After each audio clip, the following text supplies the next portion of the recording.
రచయిత యూట్యూబర్ బొగ్గుల శ్రీనివాస్ది ప్రమాదమా లేదంటే హత్య? ఇప్పుడు ఇవే అనుమానాలు వ్యక్తమవుతున్నాయి. ఖమ్మం జిల్లా పాలేరు కాలువలోకి కారు దూసుకెళ్లడంతో వెనుక సీట్లో ఉన్న నంద్యాల జిల్లా అల్లూరుకు చెందిన రచయిత శ్రీనివాస్ మృతి చెందాడు. అయితే తలపై గాయాలు ఉండటం అనుమానాలకు తావిస్తోంది. అన్నింటికంటే ముఖ్యంగా కారు డ్రైవర్ వాహనాన్ని వదిలేసి వెళ్లిపోవడమే అనేక డౌట్లకు కారణమవుతోంది. అంతేకాదు ఎక్కడైనా శ్రీనివాస్ ను హత్య చేసి రోడ్డు ప్రమాదంగా చిత్రీకరించేందుకు ప్రయత్నించారా అన్న సందేహాలు కూడా వ్యక్తమవుతున్నాయి.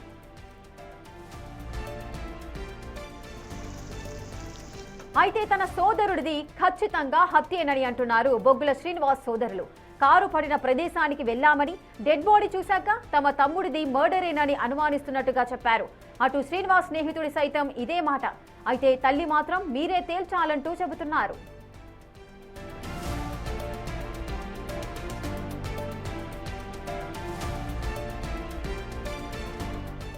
అతను కానిస్టేబుల్ పంపించి పాడేరు రిజర్వాయర్ దగ్గరికి మేము వెళ్ళాము. వెళితే అక్కడ ఇది కారు అదుపు తప్పి పడినట్టు మాకు కనపడలేదు. అది కారు మర్డరు, అతని దెబ్బలు గాయాలు చూసి ఇది మర్డర్తో సంబంధించి ఆలోచన చేసుకొని మేము ఇది మర్డర్ చేసి కారు తెచ్చి ఇక్కడ దుబ్బినారని చెప్పి నిర్ణయించుకొని ఈ కుసుమల్స్ పోలీస్ స్టేషన్లో మేము కేసు నమోదు చేసినాము. మా తమ్ముడిని మర్డర్ ద్వారానే చంపబడినారు, మాకు న్యాయం చేయండి పోలీస్ స్టేషన్. నమస్తే సార్, నా పేరు సాంబశివుడు, అల్లూరు గ్రామం, నందికొట్కూరు మండలం, నంద్యాల జిల్లా.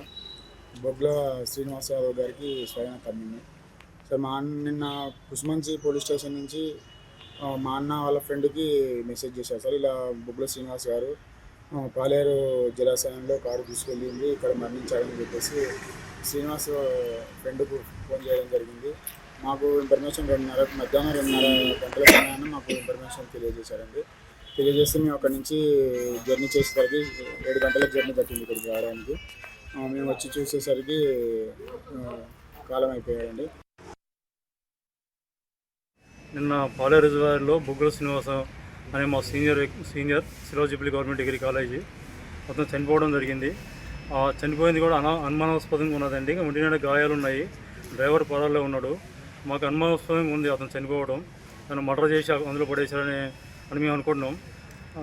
సమగ్రంగా పోలీస్ డిపార్ట్మెంటు దర్యాప్తు చేసి అన్న కుటుంబానికి న్యాయం చేయాలని కోరుతున్నాం. అంతే అన్న గతంలో ఒక బుక్ రాయడం జరిగిందండి.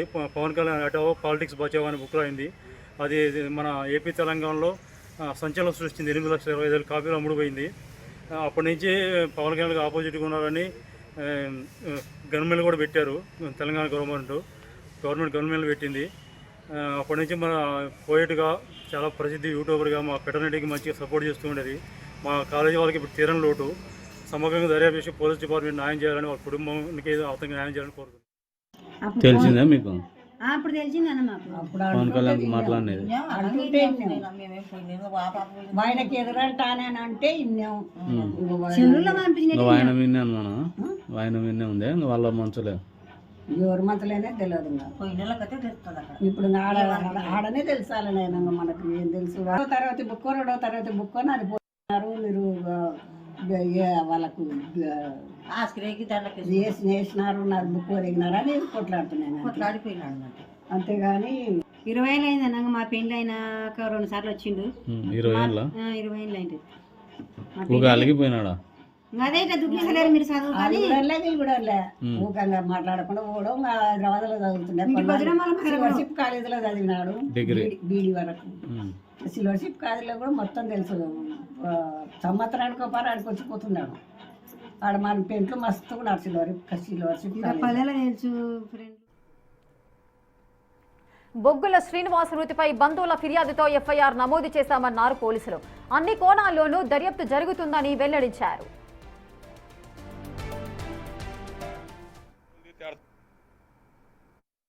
పాలేరు రిజర్వాయర్ వద్ద ఒక కారు పడిపోయిందనే సమాచారం రాగా దానికి వెంటనే స్పందించి పోలీసు వారు వెళ్ళి అక్కడ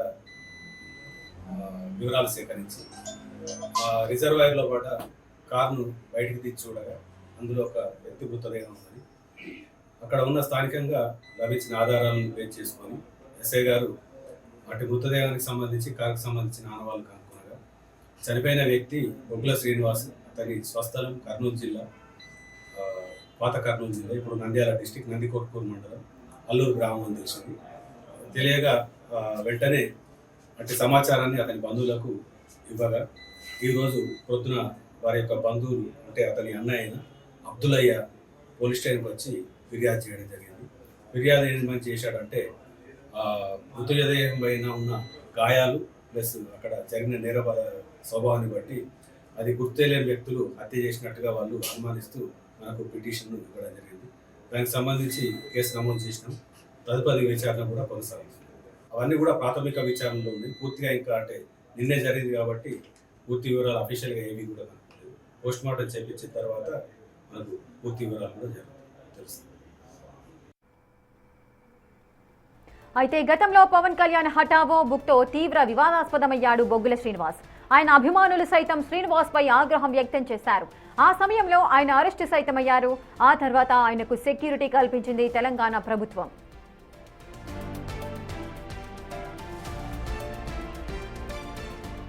బొగ్గుల శ్రీనివాస్ యూట్యూబర్ కావడంతో పలు రీల్స్ సైతం చేశాడు, వీడియోలు పెట్టేవాడు. కొన్ని రోజుల క్రితమే జై భీమ్ పార్టీ అధ్యక్షుడు జడ శ్రవణ్ కుమార్ పై వీడియో చేసి మరోసారి హాట్ టాపిక్ గా మారాడు బొగ్గుల శ్రీనివాస్.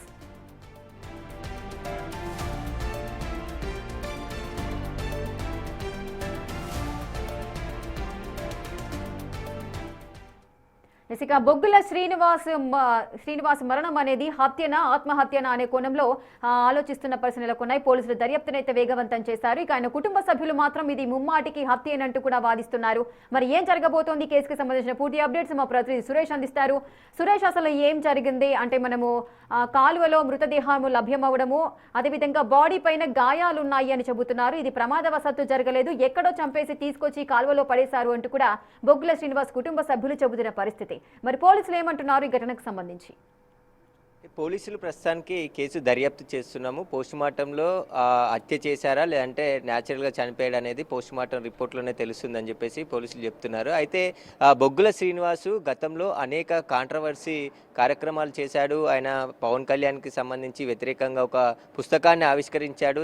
ఆ సందర్భంలో కూడా తీవ్ర వ్యతిరేకత ఆయనపై పవన్ కళ్యాణ్ అభిమానులు ట్వీట్ల వర్షం కురిపించినటువంటి పరిస్థితి ఉంది. కాబట్టి ఇప్పుడు మళ్ళీ అంటే ఆయన సోషల్ మీడియాలో చాలా యాక్టివ్గా ఉంటూ సోషల్ మీడియాలో అనేక పోస్టులు పెడుతూ హైదరాబాద్లోనే గత 20 సంవత్సరాల నుంచి కూడా బొగ్గుల శ్రీనివాస్ ఉంటున్నాడు. కాబట్టి అతనికి ఎవరైనా శత్రువులు ఉండుంటారో ఆ శత్రువులే హత్య చేసి ఆ తర్వాత ప్రమాదంగా దీన్ని చిత్రీకరించారని చెప్పేసి కూడా శ్రీనివాస్ కుటుంబ సభ్యులు ఇప్పుడు పోలీసులకు ఇచ్చిన ఫిర్యాదులో తెలిపారు. కాబట్టి ముమ్మాటికి ఇది హత్యే, ఇది ప్రమాదవశాత్తు జరిగిన ఘటన కాదు. ఎందుకంటే కారులో డ్రైవర్ లేరు, కారులో శ్రీనివాస్తో పాటు వచ్చిన వ్యక్తులు లేరు. కేవలం శ్రీనివాస్ని వెనుక సీట్లో కూర్చోబెట్టి ఆ పాలేరు కాలువలో కార్ని పడేసి అక్కడ నుంచి డ్రైవర్ పారిపోయాడు. కాబట్టి ఇది ఎక్కడో హత్య చేసి పాలేరు కాలువలో కారుని పడేశారని చెప్పేసి కూడా కుటుంబ సభ్యులు పోలీసులకు ఫిర్యాదు చేయడం జరిగింది. అంతేకాకుండా అనేక గాయాలు ఉన్నాయని చెప్తున్నారు. తలకి, ఆయన చేతికి, అదేవిధంగా ఒంటిపై మరికొన్ని చోట్ల కూడా తీవ్ర గాయాలు ఉన్నాయి. ఆ గాయాలతోనే బొగ్గుల శ్రీనివాస్ మృతి చెందాడని చెప్పేసి కూడా బొగ్గుల శ్రీనివాస్ సోదరులు పోలీసులకి ఫిర్యాదు చేయడం జరిగింది.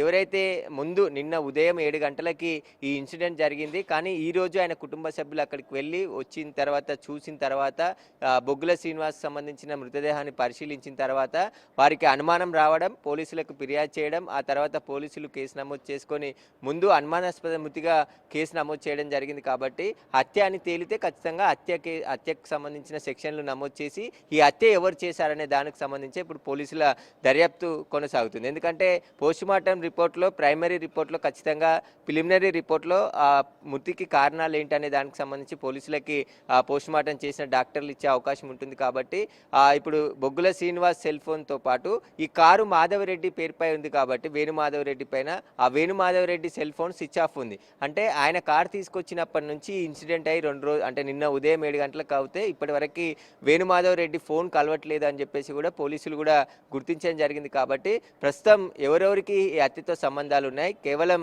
హత్య జరిగిందా లేదంటే ఇక్కడే అంటే వేరే చోట చంపి పాలేరు కాలువని అని ముందుగానే చూసుకొని అక్కడ ఆ మృతదేహాన్ని పడేసి కారుతో సహా అక్కడ నుంచి పారిపోయారనే దానికి సంబంధించి కూడా కారు డ్రైవర్ దొరికితేనే ఈ కేసుకు సంబంధించిన చిక్కుముడి వీడే అవకాశం ఉంటుంది. అసలు కారు ఎవరు తీసుకొచ్చారు, ఎలా డ్రైవ్ చేసుకుంటూ ఎక్కడి నుంచి ఎక్కడికి వెళ్తున్నారు, పాలేరు ఎందుకు వచ్చారు, పాలేరులో ఎవరెవరిని కలిశారు, శ్రీనివాస్ ముందు రోజు అంటే నిన్న ఉదయం 7 గంటల కంటే 13వ తేదీన సాయంత్రం ఎవరిని కలిశారు, ఎక్కడ స్టే చేశాడు, అతను ఎవరెవరితో మాట్లాడాడు, ఆ తర్వాత ఇక్కడికి ఎన్ని గంటలకు వచ్చారనే దానికి సంబంధించిన పూర్తి సీసీటీవీ ఫుటేజ్ అంతా కూడా ఆ రూట్లో ఉన్నటువంటి సీసీ కెమెరాలని పోలీసులు జల్లెడ పడుతున్నటువంటి పరిస్థితి.